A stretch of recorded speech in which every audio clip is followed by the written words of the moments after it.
Manusia selalu diajarkan bahwa Tuhan mencintai mereka, tapi tidak ada yang mengajarkan bagaimana rasanya ketika Tuhan diam. Saat hidup tenang, kita berkata, "Tuhan baik." Tapi saat doa tidak dijawab, hati mulai berbisik, "Kenapa aku?" Kita sujud menangis, memohon jalan, tapi pintu tetap tertutup.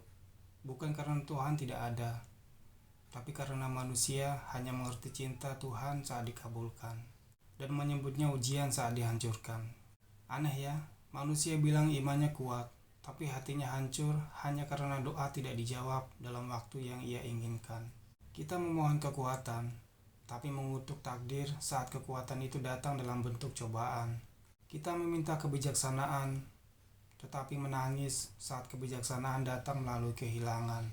Kita bilang percaya pada rencana Tuhan, tapi kita juga ingin rencana itu mengikuti keinginan kita.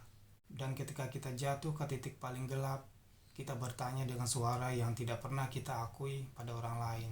Kalau Tuhan mencintaiku, kenapa Dia tega membiarkanku terasa sendirian? Kita tidak ingat bahwa saat hati kita paling jauh dari Tuhan, kita justru paling mengenal diri sendiri.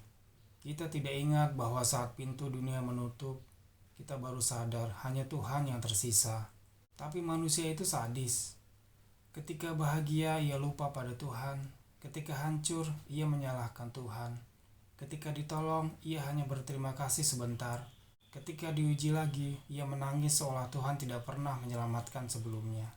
Manusia meminta Tuhan menjauhkan penderitaan, padahal penderitaan yang membuat manusia kembali ke Tuhan.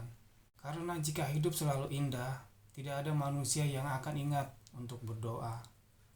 Dan inilah bagian paling sadis dari spiritual manusia. Manusia tidak akan datang kepada Tuhan karena cinta. Manusia datang kepada Tuhan karena tidak punya siapa-siapa. Saat hati kosong, Tuhan jadi tujuan. Saat hati penuh, Tuhan hanya jadi ingatan. Bukan Tuhan yang meninggalkan manusia, manusialah yang pergi duluan. Tuhan tetap di tempat yang sama, tapi manusia baru mencarinya setelah semua orang pergi. Setelah semua rencana gagal, setelah dunia menutup pintu. Pada akhirnya, manusia akan menangis dan berdoa, bukan karena ia sangat suci, tapi karena ia akhirnya sadar. Tidak ada yang mencintainya cukup besar untuk tetap tinggal, kecuali Tuhan. Dan disitulah ironi final.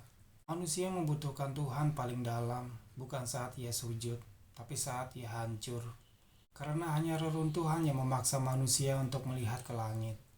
Tuhan tidak pernah jauh, hanya saja manusia baru mencari ketika semua hal lain terasa gagal.